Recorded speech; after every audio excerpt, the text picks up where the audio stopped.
नमस्कार विद्यार्थी मित्रांनो, आज आपण दशांश अपूर्णांक गुणाकार म्हणजे मल्टिप्लिकेशन ऑफ डेसिमल फ्रॅक्शन शिकणार आहोत.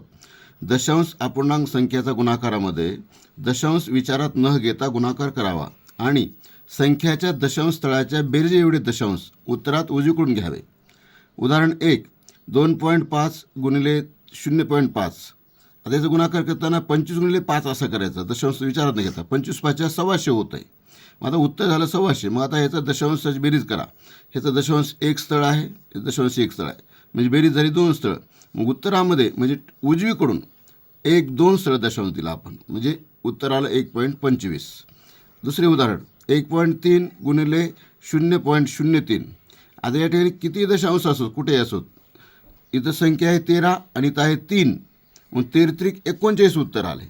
आता या ठिकाणी बेरीज केली आपण स्थळाची. इथं स्थळ 1 आहे आणि इथं स्थळ 2 आहेत, म्हणजे 2 आणि 1 3 स्थळ झाले. मग उत्तरामध्ये उजवीकडून आपल्याला 3 स्थळ द्यायचे, तर 1 2. आता एक तिसरं स्थळ आपण तयार करायचं, 0 दिलं आणि समोर दशांश द्यायचं, म्हणजे 3 स्थळावर दशांश द्यायचा. आता दशांश उघडा ठेवू नये म्हणून 0 लावतात, मग उत्तर आलं 0.039. उदाहरण तिसरे 0.2 गुणिले 2.05. आता या ठिकाणी संख्या आहेत 2 आणि 205. 205 गुणिले 2 उत्तर येतं 410. आता 410 उत्तर आला, तर इथं दशांशाची बेरीज करू आपण. 1 स्थळ आणि 2 स्थळ, 3 स्थळ. मग 3 स्थळ आपल्याला इथं उजवीकडून पाहिजेत. 1 2 3 म्हणजे 4च्या पुढे दशांश येतं. दशांश उघडा ठेवत नाहीत म्हणून 0.410 उत्तर आलं. आता नमुना उदाहरण 4, 16 गुणिले 0.0003. आता इथं संख्या 3 आहे आणि ते 16 आहे. 16 48 उत्तर आलं.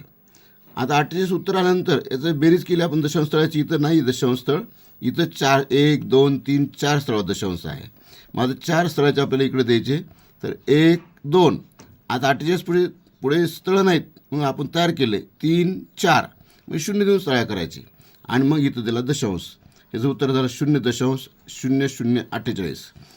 5 1.25 गुणिले 0.8. आता 125 गुणिले 8 उत्तर येतं 1000. आता इथं स्थळाची बेरीज झाली 2 स्थळ आणि इथे 3 स्थळ. मग 3 स्थळ दशांश इकडून द्यायचं उजवीकडून. 1 2 3 म्हणजे 1.000 म्हणजे उत्तर आले 1. अशा प्रकारे दशांश स्थळाचा किंवा दशांश अपूर्णांक गुणाकार लक्षात घ्यायचा आहे आणि आपल्याला उदाहरणामध्ये वापरायचं आहे. धन्यवाद.